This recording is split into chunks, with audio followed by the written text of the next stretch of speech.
Amber Heard wants to set the record straight. The Justice League actress took to Instagram to share her thoughts on J.K. Rowling's defense of casting Johnny Depp in the upcoming Fantastic Beasts and Where to Find Them franchise. Johnny's role has been questioned by fans who feel the actor should not star in the upcoming films due to his alleged history of domestic abuse. Actors furiously react to working with Amber Heard, Jason Momoa, Emilia Clarke, Nicole Kidman. Was this really a proper use of the High Court? Was it fair for her to have her allegations examined in a case where she wasn't a claimant or a defendant but simply a witness? Could anyone possibly emerge as a winner from such a wreckage? Only a moron in a hurry would entertain the thought of having the breakup of their relationship picked over by two QCs and a judge in a full public view, says Mark Stevens, a media lawyer at the firm Howard Kennedy. The last celebrity to successfully sue for libel without collateral damage was Liberace in the 1950s. The heyday of libel trials was the 1980s and 1990s, with claimants such as the musician Elton John and the cricketer Ian Botham. These days, legal costs are higher, potential payouts are lower, and the media has a stronger defense of responsible journalism. So well-known figures, such as Prince Harry and Meghan Markle, are more likely to sue for invasion of privacy, trying to seal embarrassing disputes rather than resolve them. But let me play devil's advocate. There's something more tawdry than libel Harry trials, Potter author caused controversy for her decision, along with director David Yates, not to recast the actor following the domestic abuse allegations made against him by ex-wife Heard in 2016. She released a statement to support Depp's involvement in the film, writing on her website, "The huge, mutually supportive community that has grown up around Harry Potter is one of the greatest joys of my life. For me personally, the inability to speak openly to fans about the issue has been difficult, frustrating, and at times painful. The agreements that have been put in place to protect the privacy of two people, both of whom have expressed a desire to get on with their lives, must be respected." Arrived at the Royal Courts of Justice 2 hours early, a Johnny Depp fan rolled her eyes. "I was far too late.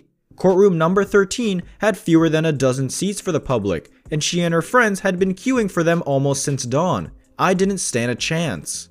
These diehards came to the trial of Depp against the Sun newspaper every day for 3 weeks. Each one could have made a short story about our relationship with celebrity. A woman told me she'd loved Depp ever since he visited her sick daughter at Great Ormond Street Hospital. Another said she was drawn to his case because her relative had been wrongly accused of domestic violence.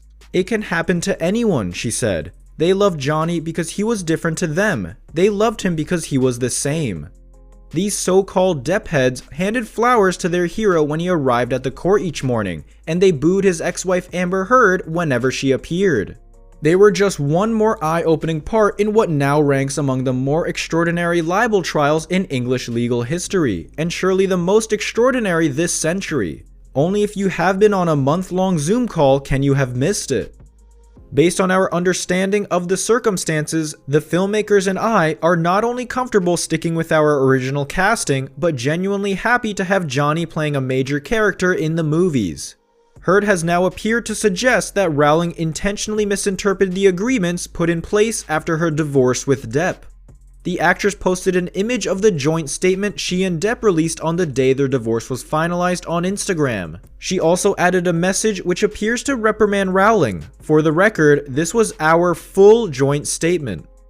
To pick and choose certain lines and quote them out of context is just not right. Women, continue to stand up and stay strong. Love, Amber. Heard filed for divorce from Depp last May, the same week she was granted a temporary restraining order against the actor. Last August, the pair reached a settlement outside of court and released a joint statement, calling their relationship intensely passionate and at times volatile, but always bound by love. Neither party has made false accusations for financial gain. There was never any intent or physical or emotional harm. Depp, one of the movie's most mercurial talents, sued The Sun, until recently Britain's biggest selling newspaper, over an opinion column that labeled him a wife-beater who had left Heard fearing for her life. He argued that his reputation had gone from Cinderella to Quasimodo in 0.6 seconds, and that he had lost his lucrative role in Pirates of the Caribbean sequels as a result. A surreal trial. The trial, which ended on July 28th, was so surreal that at times I wondered if I had taken as many drugs as Depp himself. It was a show business grudge match playing out in a building older than Hollywood itself. It was a mixture of #MeToo, domestic violence, celebrity gossip, free speech, and drug education advisory. It plowed on, with witnesses beamed in from the US and Australia, even as almost everything else in central London remained shut by the pandemic. Tech entrepreneur Elon Musk has told of his severe emotional pain following his recent breakup with actress Amber Heard. In a new interview with Rolling Stone magazine, the billionaire founder of PayPal revealed more about the circumstances surrounding their split, confirming that it was Heard's choice to end the year-long relationship. "She broke up with me more than I broke up with her," he said. "I was really in love, and it hurt bad." The pair dated for around 12 months, calling time on the romance this summer. It was suggested that Heard was devastated following the breakup, with initial tabloid reports claiming that he had dumped her. In this new interview, Musk admits that he suffered from post-split depression, claiming that he was almost forced to miss the launch of the new electric car from his company, Tesla. "I've been in severe emotional pain for the last few weeks," he said. "Severe. It took every ounce of will to be able to do the Model 3 event and not look like the most depressed guy around. For most of that day, I was morbid. And then I had to psych myself up, drink a couple of Red Bulls, hang out with positive people, and then, tell myself, I have all these people depending on me. All right, do it."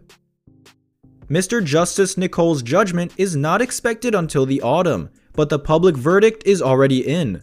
The trial was a tawdry spectacle. Highly paid barristers debated who had defecated in Depp's bed.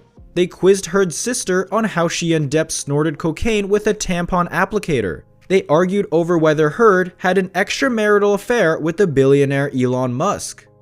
"I feel like an awful person for being here," an out-of-work theater designer told me, as she angled for a picture of Depp. A number of those outside court were furloughed workers with time to kill. Hollywood has declined to release blockbuster movies during lockdown. This trial provided us with a more salacious celebrity fix, something to distract us from the mundanity.